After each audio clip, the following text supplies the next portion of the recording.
And in the season finale, things aren't going great for Dorothy in the house. She's kind of just in a fog. Julian, Sean, Leanne, they're all very attentive to her, but all of those tiny straws are adding up to break the camel's back. Sean and Julian let Dorothy know that she doesn't have to take those pills if she doesn't want to, and her father is not welcome back in the house. Leanne, though, speaks up, saying, Frank isn't the problem. The problem is you and me. What you tried to do to me, having me sent away, a lot of people wouldn't be able to get past that. But I came here to help you, even if it's not what you want me to do. I need you to stop fighting me, so we can all go back to being a family. I want to start fresh. Dorothy, I forgive you, and I will always forgive you. Dorothy apologizes to Leanne, saying that now she sees she was just trying to help. She won't get in her way again. She thinks a fresh start sounds like a great idea. Sean and Julian, however, don't believe that for a second. They think that Dorothy's planning something. She's just keeping them out of the loop. In Julian's opinion, Leanne is harmless. She would never hurt Dorothy. But Sean says, we really should keep an eye on both of them.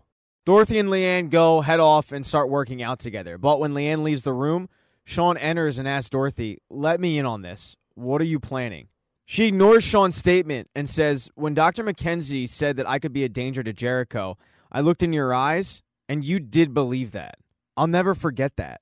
And then she just walks out. While those two were talking, Leanne decided to do a little spring cleaning. But it wasn't just dust and old things. It was Aunt Josephine. She finally decides to get rid of it. Good for her.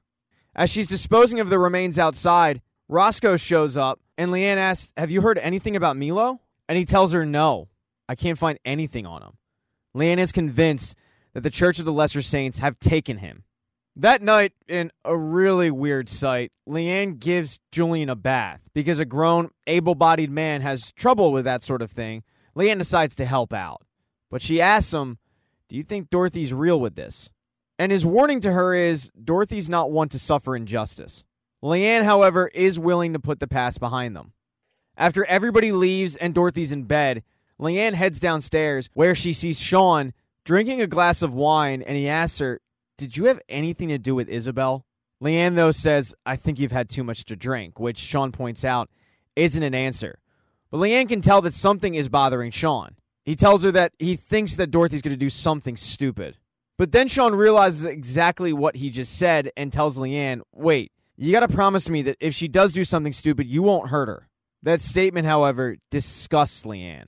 As Leanne heads back upstairs, a painting falls off the wall. But it wasn't some magic created by Leanne. It's because that house is infested with termites. Sean just hasn't figured it out yet. The next morning, Leanne, Jericho, and Dorothy head off for a walk.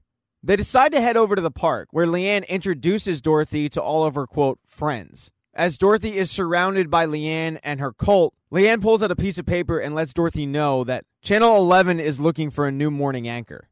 The one they have is about to retire. One of the homeless people found this email outside the trash of the TV studio. Leanne points out what an amazing opportunity this could be for Dorothy. This could be all that Dorothy ever wanted. Dorothy doesn't think that Channel 11 will have her, and Leanne says, they might. I just want to show you, though, we're on the same side. This also shines a light on the fact that Dorothy needs to fire her agent ASAP because her agent should have known this sort of thing. Dorothy's agent shouldn't be usurped by a homeless person.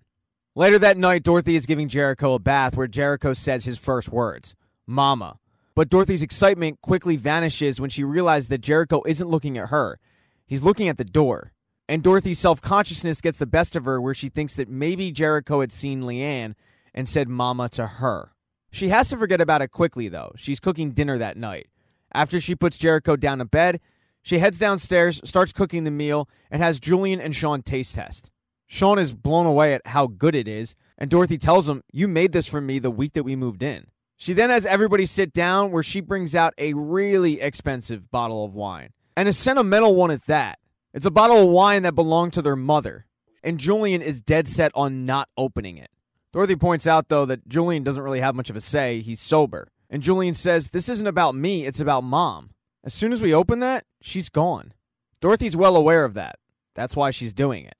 Leanne then weirdly pressures Julian to breaking his sobriety, saying, have a glass of wine.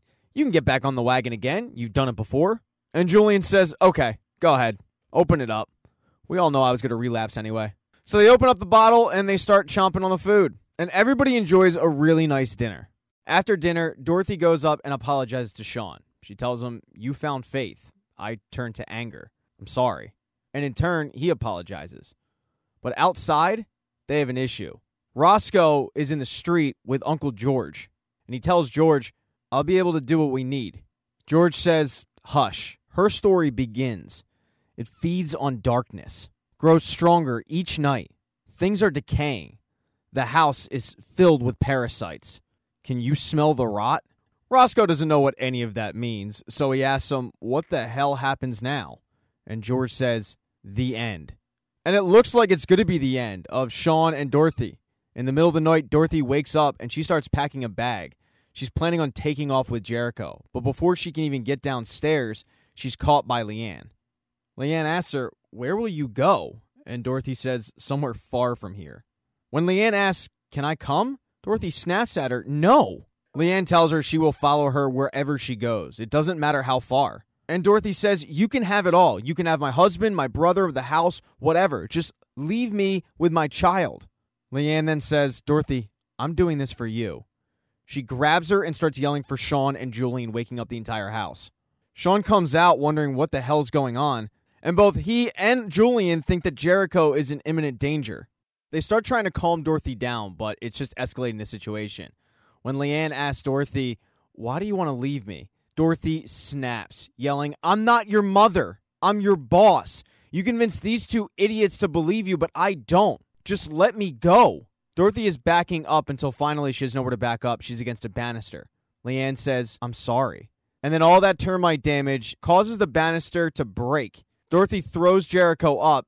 He is narrowly saved by Leanne, but Dorothy crumbles 3 floors down, and Dorothy is severely injured. And that is the end of Servant Season 3. Thank you so much for checking out this recap. Please consider subscribing to the channel. Hit thumbs up if you like this. Smash that thumbs down button if you thought it sucked. Put your theories for Season 4 in the comment section. Do you think anyone's going to die? I'm on the fence with that. I never thought Leanne would actually hurt Dorothy because of how much she cared for her, but yeah, I was proven wrong on that. So I'm interested to hear what you people have to say. Also, I have merch. Go buy a bag. Go buy a t-shirt. I'm not a celebrity chef. I'm also not a D-list reporter. I don't have that kind of money. I have bills to pay. So you buying a t-shirt, that would be helpful. But just know, I really do appreciate you guys checking out this recap, and I can't wait for Season 4.